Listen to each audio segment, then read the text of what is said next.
Jonathan, if I can start with you, you were paid to pose as the vice president of an Italian jewellery company which had something like a 10-year partnership with a Chinese jewellery chain. So just tell us, what did you have to do?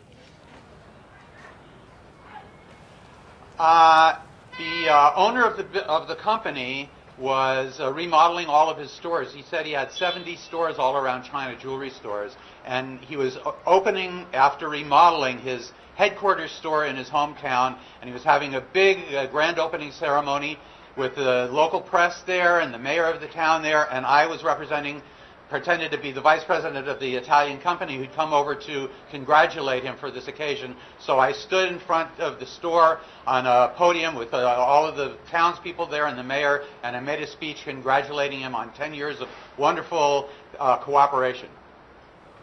And did you have to, or were you told that you had to get a few key messages across, or were you pretty much left to your own devices? Yes.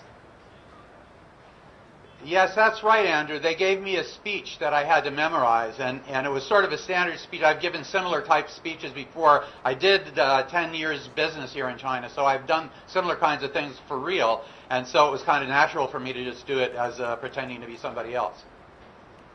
And how much do you get paid for this, Jonathan?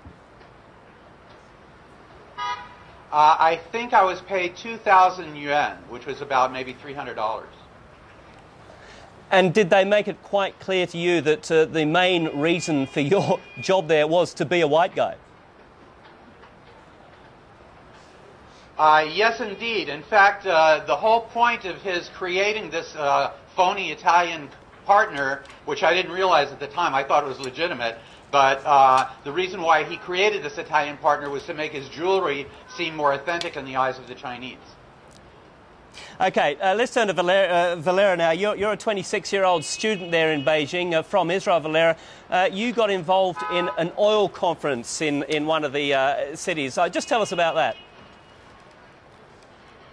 Yeah, we were about 100 students from my university and from other universities who were offered to go to Shandong province, where we had to pretend to be foreign investors, millionaires from different countries.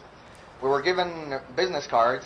I was an investor from Egypt by the name of Abdallah Hamidi, and we just had to walk around and give our business cards and pretend to be interested in their oil technologies. And we also had a banquet and a press conference where we had the VIP seats. And that's about it. This is extraordinary. So what happens when you're asked questions at these press conferences or by people in the audience?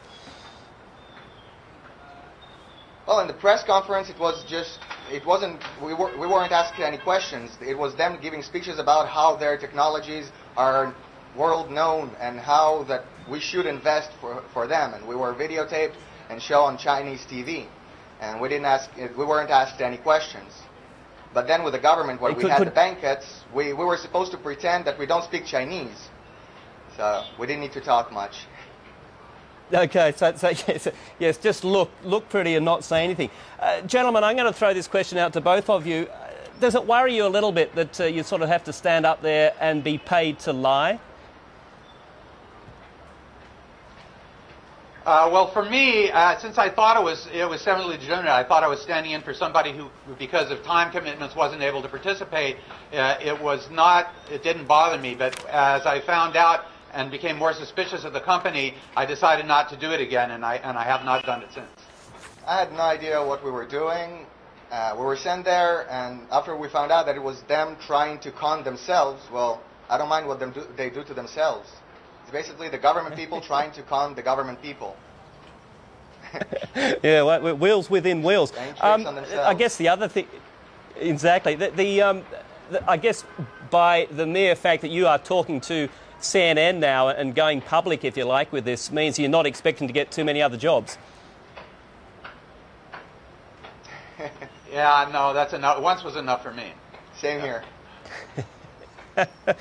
Okay, gentlemen, thank you so much for joining us at CNN. I wish you all the best with your proper careers, and we'll stay in touch.